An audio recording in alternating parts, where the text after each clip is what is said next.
അപ്പൊ നമുക്ക് വെറുതെ യൂട്യൂബിൽ ഖുർആൻ ഒന്ന് പ്ലേ ചെയ്യാം. ഏതെങ്കിലും സോഷ്യൽ മീഡിയയിൽ ഖുർആൻ അങ്ങനെ ചെയ്യുന്ന എത്ര ചാനലുകാരുണ്ട്. നമുക്ക് വെറുതെ കേട്ടിരുന്നൂടെ? നമുക്ക് ഓതാൻ സമയമില്ല, നമുക്ക് തിരക്കാണ്, നമുക്ക് തിരക്ക് പിടിച്ച ഓട്ടത്തിലാണ്.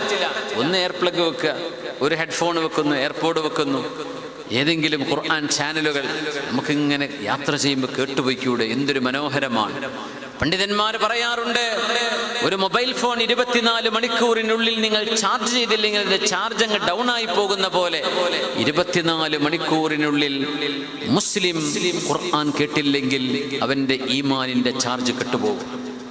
24 മണിക്കൂർ സമയം അതിനുള്ളിൽ വിശുദ്ധ ഖുർആൻ നിർബന്ധമായും കേട്ടിരിക്കണം. 5 നേരത്തെ നിസ്കാരം നമ്മൾ ഓതുന്നവരാണ്. ഖുർആൻ കേൾക്കണം. നമ്മൾ ഓതാൻ മറ്റൊരാൾ ഓതിത്തരാം.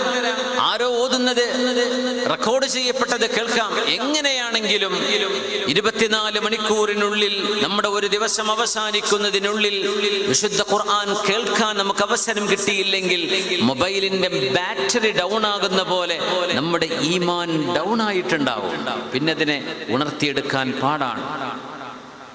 അതുകൊണ്ട് ഒരല്പസമയം എപ്പോഴെങ്കിലും യാത്രയിലോ മറ്റോ ആയിരിക്കട്ടെ, നമുക്ക് സൗകര്യപ്പെടുന്ന ഒഴിവ് സമയങ്ങളിൽ ഒന്ന് കേട്ടുകൊണ്ടിരിക്കുക.